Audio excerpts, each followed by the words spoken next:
Welcome back to my channel JBR Online Classes. Like, share and subscribe my channel.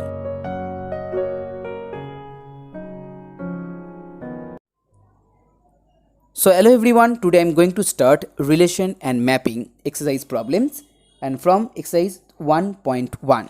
इससे पहले हमने इस exercise के ऊपर एक थ्योरी का वीडियो बनाया है जिसका लिंक डिस्क्रिप्शन बॉक्स में दिया हुआ है, तो आप वहाँ जाके पहले थ्योरी देख लीजिए, फिर उसके बाद आप एक्सरसाइज प्रॉब्लम सॉल्व कीजिए.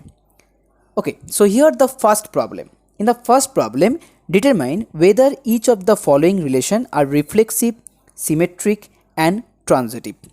Okay, so here the first one is relation R is a set where A equal to 1 to 10. That means here the elements of the set A, that is 1 to up to 10, and here the relation defined as xy such that 2x minus y 0.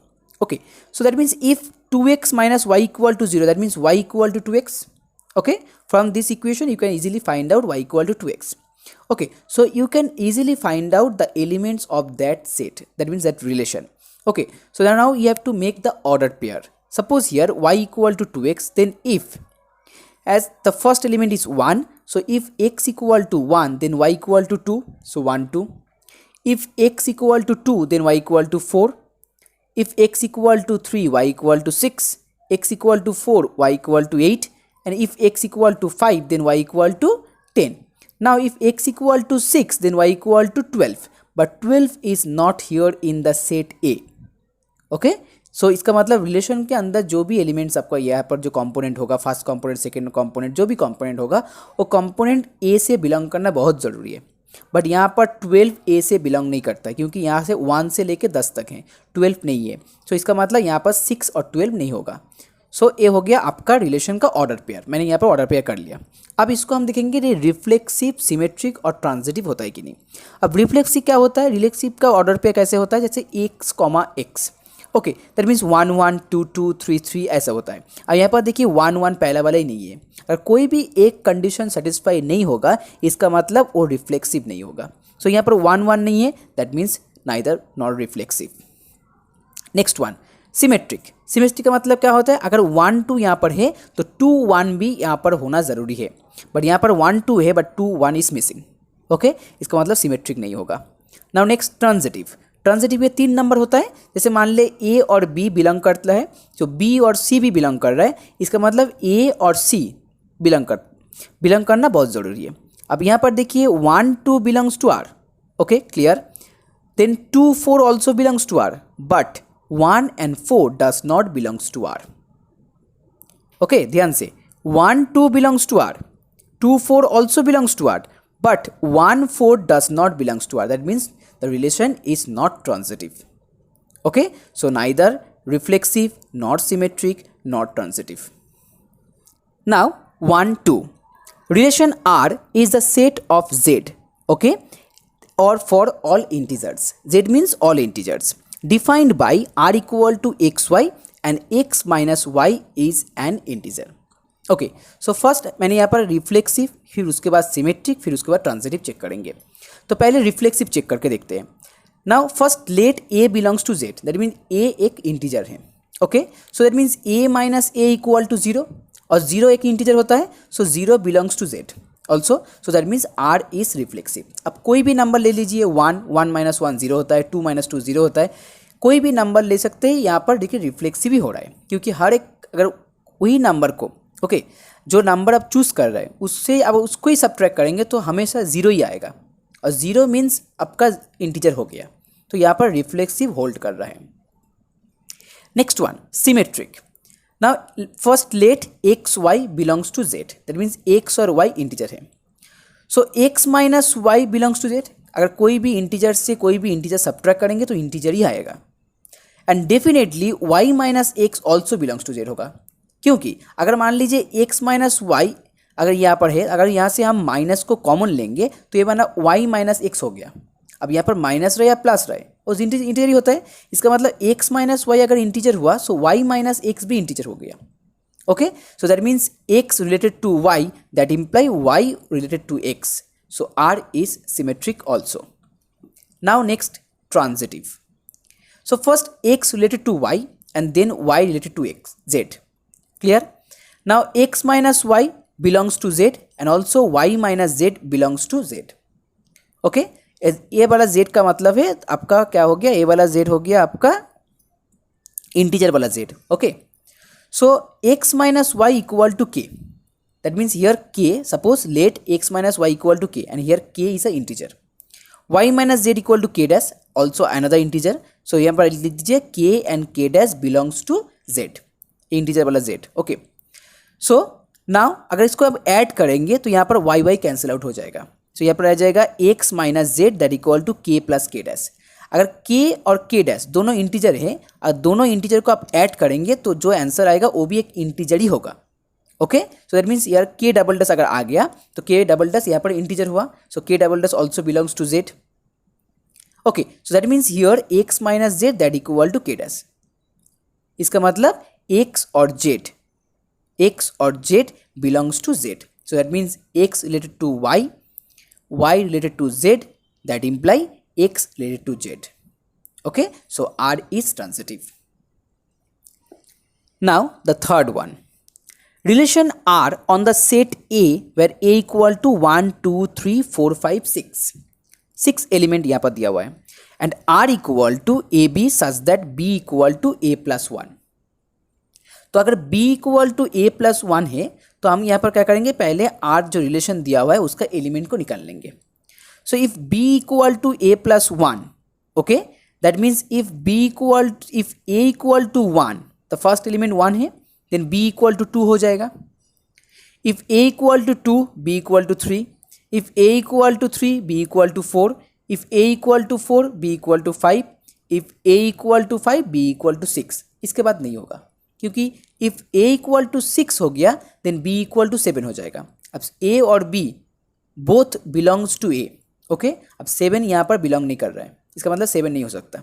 तो आपका ये वाला order पर यहाँ पर कर दिया मैंने पहले. अब इसको हम देखेंगे रिफ्लेक्सिव, सिमेट्रिक और ट्रांजिटिव. ओके, हर एक प्रॉब्लम को जैसे मैं सॉल्व कर रहा हूँ सेम पैटर्न में सॉल्व करना है, जैसे याद रखने में आसानी होगा. सो पहले हम रिफ्लेक्सिव चेक करेंगे. मान लो पहले हम 1 को लेकर चेक करें. 1 belongs to A. Okay, so reflex में क्या होता है, दोनों सेम एलिमेंट, दैट मीन जो ऑर्डर पेयर होता है वो x, x होता है. सो यहाँ पर अगर 1 बिलोंग्स टू, दैट मीन्स 1, 1 यहाँ पर रहना जरूरी है, बट यहाँ पर 1, 1 does not belongs to R. Okay, so that means R is not reflexive. अगर देखिए यहाँ पर not reflexive, not symmetric, not transitive दिखाना बहुत ईजी है, क्योंकि आप कोई भी एक एग्जाम्पल ले लो और कोई भी एक एग्जाम्पल अगर वहाँ से बिलोंग नहीं कर रहा है तो not reflexive, not symmetric, not transitive हो गया. अगर आपको रिफ्लेक्सिव, ट्रांजिटिव और सिमेट्रिक प्रूफ करना है वो ज़्यादा दिक्कत वाली बात है, क्योंकि नॉट प्रूफ करना बहुत ईजी है, सिर्फ एग्जाम्पल ले लो प्रूफ हो जाएगा. Next one, symmetric. Suppose 1 and 2 belongs to A, देन 1 2 बिलोंग्स टू R होगा. यहाँ पर 1 2 बिलोंग्स टू R है. Now next one 2 1. इसका मतलब अगर ये सिमेट्रिक होना जरूरी है तो 2 1 भी यहाँ पर बिलोंग करना बहुत ज़रूरी है, but 2 1 does not belongs to R, यहाँ पर नहीं है, इसका मतलब R is not symmetric. Very easy. Now next transitive. 1 2 3 belongs to A, that means 1 2 belongs to R, okay, and 2 3 belongs to R, okay, good. But if this one is transitive, that means 1 and 3, 1 3 also belongs to R, but यहाँ पर 1 3 does not belongs to R, so that means R is not transitive. Now next one, sum number 2. If the relation R is the set A where A equal to 1 2 3 4 5 6 and R equal to xy where y is divisible by x, then express R in the roster form and also determine whether the relation R is reflexive, symmetric and transitive. तो पहले हमको क्या करना होगा, पहले हमको roster form में लिखना होगा. आपको मालूम है रोस्टर फॉर्म कैसे लिखा जाता है, एक सेकेंड ब्रैकेट देके वहाँ पर एलिमेंट को कॉमा कॉमा देके लिखा जाता है. ये वाला हो गया आपका रोस्टर फॉर्म, ये वाला आपका था सेट बिल्डर फॉर्म. तो पहले यहाँ पर देखिए y डिविजिबल बाई x होगा और जो नंबर हम यहाँ पर चूज़ करेंगे वो A से बिलोंग कर रहा होगा, दैट मीन 1 2 6. इसके बाद इसके अलावा और कोई नंबर हम चूज़ नहीं कर सकते हैं. इसका मतलब 7 8 9 यहाँ पर नहीं होगा और कोई भी नेगेटिव नंबर और 0 भी नहीं होगा. सो y is divisible by x, that means 1 1. Good. Now देखिए पहले आप x को पहले यहाँ पर लिख लीजिए। ओके, अब देखिए 1 से हर एक नंबर डिविजिबल होता है।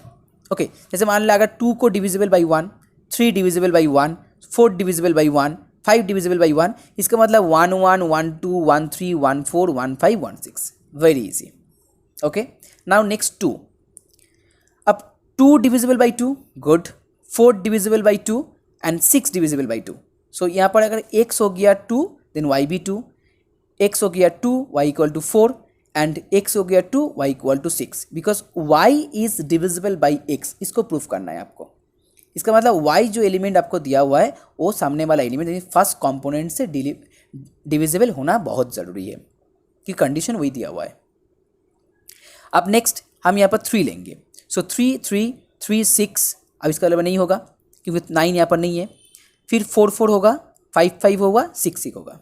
तो ये वाला हो गया हमारा रोस्टर फॉर्म रेडी। अब रोस्टर फॉर्म के हिसाब से हम रिफ्लेक्सिव, सिमेट्रिक और ट्रांजिटिव प्रूफ करेंगे। रिफ्लेक्सिव, सिमेट्री और ट्रांजिटिव प्रूफ करने के लिए रोस्टर फॉर्म हर बार लिखना ज़रूरी नहीं है, बट अगर आप चाहते हैं कि रोस्टर फॉर्म लिख के आप सॉल्व करेंगे तो मैं बोलूँगा जब रोस्टर फॉर्म लिख के ही सॉल्व कीजिए, क्योंकि तब सॉल्व करने में ज़्यादा आसानी होगा। विदाउट रोस्टर फॉर्म ये सॉल्व कर सकते हैं, कोई दिक्कत वाली बात नहीं है। Okay, so first one reflexive. Now reflexive में क्या होता है, सेम जो एलिमेंट है वो यहाँ पर बिलोंग करना बहुत ज़रूरी है। अब यहाँ पर देखिए 1 1 है, तो पहले आप कोई भी एक ले लीजिए, x, suppose for all x belongs to a, that means x is divisible by x is always true. Okay, so यहाँ पर कोई भी एलिमेंट अगर ले लीजिए, वही एलिमेंट खुद से डिविजिबल तो होगा ही होगा, कोई भी एलिमेंट। ओके, कोई भी नंबर, जो नंबर होता है, जैसे x एक नंबर है, अब x is divisible by x होगा ही होगा। Okay, because every number is divisible by itself, it's always true, so that's why x is divisible by x is always true, so x belongs to R definitely, so R is reflexive. Now next, symmetric. So 1 and 3 belongs to A, let, okay, that means here 3 divisible by 1, so 1 3 belongs to R, but 1 does not divisible by 3. Okay, 1 does not divisible by 3, that means 3 1 does not belongs to R, so R is not symmetric. Last one, transitive. Suppose xyz belongs to A. Okay, so first xy belongs to R and as well as yz also belongs to R. Clear? So if xyz belongs to R, that means y is divisible by x, that means y equal to kx. And if yz belongs to R, then z is divisible by y, so that means z equal to ly. So now put down the value of y as kx here, so z equal to l into kx. So l k constant है, so l को हम replace करके m कर लेंगे, so यहाँ पर हो गया z equal to mx. अब z equal to mx का मतलब क्या होता है, इसका मतलब होता है z is divisible by x, so that means x comma z, that means x z belongs to R, so R is transitive. Now sum number 3, if R is the relation defined on the set of natural number n as follows, and R equal to xy such that xy belongs to n and 2x plus y equal to 41, then find the domain and the range of the relation R and then determine whether they reflexive, symmetric or transitive. So first we have to find out the domain, after that range, and then we check the reflexivity, symmetricity and the transitivity. So as 2x plus y equal to 41, that means here y equal to 41 minus 2x. Okay, y equal to 41 minus 2x. Now as xy belongs to natural number, clear? So here the first value of x will be 1. So if x equal to 1, suppose if x equal to 1, then y equal to 41 minus 2 and that is 39. X equal to 2, then y equal to 37. X equal to 3, then it will be 35. As well as at last if x equal to 19, so 19 to 38, so 40 on 30 it becomes 3. And if x equal to 20, it's become 1. Okay, now After that, if x equal to 21, that means 41 minus 42, then y equal to minus 1. But xy belongs to natural number and minus 1 is not our natural number. That means x का जो final value होगा वो 20 तक ही होगा. इसका मतलब 1 2 3 4 5 up to 20 तक होगा, इसके बाद नहीं होगा. सो इसका मतलब अब x के ऊपर डिपेंड कर रहा है सॉल्यूशन. अब डोमेन का मतलब जिस वैल्यू के ऊपर डिपेंड करके फाइनाइट सोल्यूशन आएगा उसको हम डोमेन बोलते हैं. तो यहाँ पर x का वैल्यू 1 से लेकर 20 तक है. सो 1 2 3 4 up to 20, that is the domain of this function. Clear? Now next range. अब रेंज क्या होगा? जिसका मैक्सिमम और मिनिमम वैल्यू होता है. सो अगर x इक्वल टू 1, सो y इक्वल टू 39, इसका मैक्सिमम वैल्यू हो गया.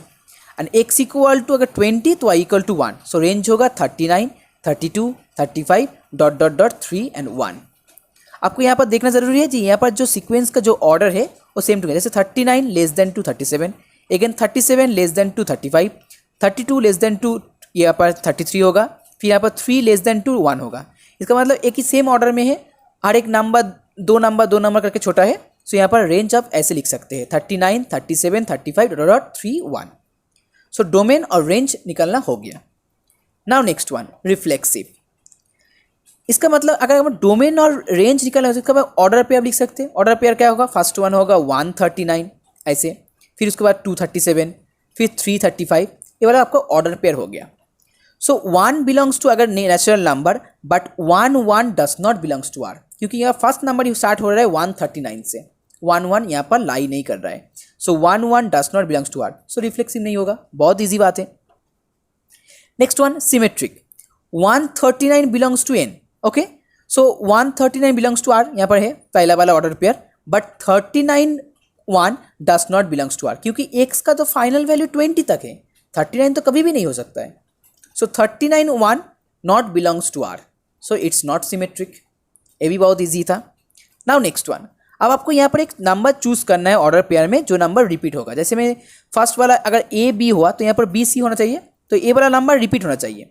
तो यहाँ पर हम चेक करेंगे, देखेंगे तो यहाँ पर देखिए 11 और 19, यहाँ पर एक नंबर आएगा 11 और 19 जो ऑर्डर पेयर होगा वो आर में बिलोंग करता है. So 11 19 belongs to R and as well as 19 3 also belongs to R. तो इसका मतलब अगर ये ट्रांजिटिव होना चाहिए तो यहाँ पर 11 और 3 जो ऑर्डर पेयर है वो इस रिलेशन में बिलोंग करना बहुत ज़रूरी है. बट यहाँ पर देखिए 11 3 does not belongs to R. 11 3 does not belongs to R. So that means R is not transitive. So reflexive भी नहीं हुआ, ट्रांसिमेट्रिक भी नहीं हुआ और यहाँ पर ट्रांजिटिव भी नहीं हुआ. So यहाँ पर लिख दीजिए R is not reflexive, neither reflexive, not symmetric, not transitive. Now question number 4. Let a set of humans in a city at a particular time. So now you have to prove that here the given relation are reflexive, symmetric and transitive. Check करना है. So here the first one, R equal to xy such that x and y work at the same place. Okay, suppose मान लीजिए एक organisation है. अब organisation के अंदर तो बहुत लोग काम करते हैं. सपोज मान लीजिए कोई भी दो आदमी को हम वहाँ से उठा ले रहे हैं. Okay, so as X and Y, मान लीजिए एक्स एंड वाई दो अलग अलग पर्सन हैं, उसको हम वहाँ से उठा के चेक करेंगे दोनों एक ही जगह पर काम कर रहे हैं कि नहीं. अब पहला वाला जो कंडीशन होता है रिफ्लेक्सिव. अब रिफ्लेक्सिव का कंडीशन क्या होता है? X comma x. इसका मतलब अगर कोई भी एक आदमी को आप उठा रहे हैं तो इसका मतलब कोई भी एक आदमी हो तो खुद से अगर कंपेयर करेंगे तो दोनों आदमी तो एक ही जगह काम करेंगे, क्योंकि दोनों ही तो एक ही आदमी है. जैसे मान लीजिए मेरा जो चैनल है JBR ऑनलाइन क्लासेस, ओके, और मेरा नाम जॉन है. ओके, इसका मतलब अगर John belongs to JBR online classes, इसका मतलब definitely the another John, okay, क्योंकि वो खुद ही है, definitely belongs to JBR online classes, क्योंकि दोनों तो अलग अलग आदमी नहीं है, दोनों सेम ही आदमी है. ये वाला भी जॉन है, वो वाला भी जॉन है. अगर खुद से ही खुद का कंपेयर करेंगे तो रिफ्लेक्सिव तो डेफिनेटली होगा. Now second one, symmetric. अब सिमेट्रिक प्रूव करने के लिए सपोज मान लीजिए एक्स एंड वाई दो अलग आदमी हैं. X and Y work at the same place. Okay, it's true. That means definitely Y and X also work in the same place. So if X and Y belongs to R, then y and h also belongs to R. Clear? Now the third one, and third one is transitive. Transitive में क्या होगा, मान लीजिए x y z तीनों आदमी को हमने उठा लिया है. So if x y work at the same place and y z work at the same place, then definitely x and z also work at the same place, क्योंकि हमको तो एक ही ऑर्गेनाइजेशन से हमने उठाए हैं. अगर x and y, okay, x and work at the JBR online classes and also y and z also work JBR online classes, then definitely x and z definitely work at JBR online classes. So इसका मतलब reflexive भी हो गया, symmetric भी हो गया और transitive भी हो गया. अब क्वेश्चन नंबर 1 और क्वेश्चन नंबर 2 यहाँ पर देखिए, live in the same locality. इसका मतलब ये वाला दो प्रॉब्लम एकदम सेम टू सेम है. So I hope you can solve it. Now I am going to solve the third one. So in the third one, here the relation is xy, where x is exactly 7 centimeter taller than y. X is exactly 7 centimeter taller than y. So let any human x belongs to A. कोई भी एक आदमी मैंने उठा लिया जो A set में belong करता है. x is exactly 7 centimeter taller than x is never true. क्यों? क्योंकि इसका मतलब अगर मान लीजिए आपका हाइट 5 सेंटीमीटर है, ओके, 5 फुट पकड़ लीजिए, सॉरी, आपका हाइट 5 फुट है, तो इसका मतलब आप खुद से ही तो 5 फुट प्लस 7 सेंटीमीटर नहीं हो सकते हैं. ओके, आप खुद से कंपेयर करेंगे तो आपका हाइट 5 फुट है, तो इसका मतलब आप खुद से कंपेयर करेंगे दोनों का हाइट तो सेम ही आएगा, कभी भी 7 सेंटीमीटर ज़्यादा नहीं आएगा. Okay, that means x is exactly 7 centimetre taller than x. It's never true because always x equal to x होगा. So that means x comma x जो ऑर्डर पेयर होता है वो does not belongs to R. इसका मतलब reflexive नहीं होगा. अब चेक करेंगे symmetric. X and y belongs to A. Okay, दोनों आदमी हमने उठा लिया है. X is exactly 7 centimetre taller then Y, हमने लेट कर लिया है. It's true. ओके, अब इसका मतलब जरूरी है कि हमको दूसरा वाला भी यहाँ पर ट्रू होना जरूरी है. जैसे मान लीजिए एक्स अगर वाई से अगर लंबा है तो इसका मतलब भी वाई भी एक्स के लंबा होना ज़रूरी है, तब भी सिमेट्रिक प्रूफ होगा. बट एक कभी भी नहीं हो सकता है, क्योंकि अगर आप आपके फ्रेंड से, ओके, मान लीजिए अगर आप आपके फ्रेंड से अगर 7 सेंटीमीटर ज़्यादा लंबा है, इसका मतलब जो आपका फ्रेंड आपसे छोटा है वो आपसे लंबा कभी नहीं हो सकता है, क्योंकि आप उससे लंबा है. So that means y is exactly 7 centimetre taller than x. It's not always true. Okay, that means it's not true, not always, it's not true, कभी भी नहीं हो सकता है. सो if xy belongs to R but yx does not belongs to R, so that means R is not symmetric. Now the last one, and the last one is transitive. अब मुझे transitive proof करना है. So first let x y z belongs to A. Okay, that means xy belongs to R and also yz belongs to R. So when x is exactly 7 centimeter taller than y, it's true. Very good. Next, y is exactly 7 centimeter taller than x, z, it's true also.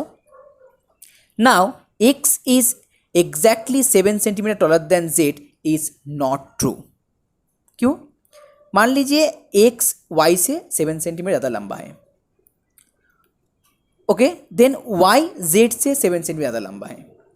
इसका मतलब नहीं है कि x z से भी लंबा होगा. क्यों नहीं होगा अगर पूछेंगे? जैसे मान लीजिए एक्स वाई से लंबा है 7 सेंटीमीटर, अब y अगर z से 7 सेंटीमीटर लंबा हो गया तो वहाँ पर 40 सेंटीमीटर हो गया. इसका मतलब x और z के अंदर जो डिफरेंस होगा वो 14 सेंटीमीटर डिफरेंस होगा.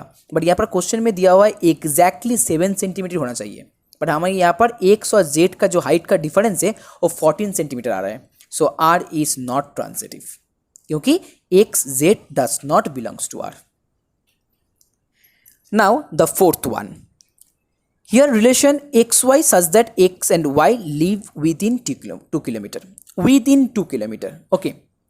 इसका मतलब अगर 2 किलोमीटर से 1 किलोमीटर हो सकता है, 1.5 भी हो सकता है, 0.5 भी हो सकता है. Within 2 किलोमीटर के अंदर दोनों को एक साथ रहना होगा. So x belongs to A. Suppose for reflexive, पहले हम reflexive proof करेंगे. So x and x live within 2 kilometer is always true. क्योंकि दोनों तो एक ही पर्सन है. अब दोनों के एक ही पर्सन तो विद इन 2 किलोमीटर ही रहेगा ना, सो रिफ्लेक्सिव होगा. ये तो बहुत ईजी है. So x comma x that means order pair belongs to R, so R is reflexive. अब देखिए हमेशा सेम पैटर्न में ही लिखना ज़रूरी है। ओके, इससे आपको हर एक प्रॉब्लम सॉल्व करने में ज़्यादा आसान होगा। पैटर्न मत चेंज कीजिए, एक फॉर्मेट बनाइए, वही फॉर्मेट में लिखना है। क्योंकि देखो रिलेशन और फंक्शन, रिलेशन फंक्शन में यहाँ पर लैंग्वेज का होना बहुत ज़रूरी है। यहाँ पर लैंग्वेज स्ट्रांग होना चाहिए। अब देख रहे हैं यहाँ पर आपको एक प्रूफ करके लिखना हो रहा है हर एक बार में। ये तो कोई प्रॉब्लम नहीं जैसे सॉल्व कर दिया हमने, फार्मूला डाल के सॉल्व कर दिया। यहाँ पर तो फार्मूला नहीं है, आपको समझना होगा और उस समझ के हिसाब से आपको लिखना भी होगा। सो लैंग्वेज यहाँ बहुत ज़रूरी है। Next one for symmetric, let x y belongs to A. Okay, so when x and y live within 2 kilometer, then definitely y and x also live within 2 kilometer. Okay, आप और आपका friend, आपके बीच में जो डिस्टेंस है मान लीजिए 1 kilometre है, इसका मतलब डेफिनेटली आपके फ्रेंड के साथ आपका भी डिस्टेंस 2 किलोमीटर ही होगा। सो इट्स ऑलवेज, मैंने 1 किलोमीटर बताया था, sorry it's 1 kilometre 2 kilometre. So it's always 2, कोई भी लीजिए 1 किलोमीटर अगर 1.5 होगा कोई भी, विद इन 2 किलोमीटर होना जरूरी है बस। So that means x y belongs to R and as well as y x also belongs to R, that means that imply R is symmetric. So reflexive हो गया, सिमेट्रिक हो गया। Now the third one, transitive proof करना है। सो मान लीजिए x Y Z तीनों दोस्त हैं। ओके, अब मान लीजिए मैंने यहाँ पर एक ड्रॉ किया है, यहाँ पर मान लीजिए ए एक्स का घर है, ए वाई का, ए जेड का। अब तीनों एक ही लाइन पर है, इसका मतलब एक ही सड़क है, सड़क के ऊपर तीनों का घर है। अब एक्स और वाई के में डिफरेंस है 1.5 किलोमीटर, विद इन 2 किलोमीटर हो गया। और वाई और जेड के डिफरेंस यहाँ पर है 1.8 किलोमीटर।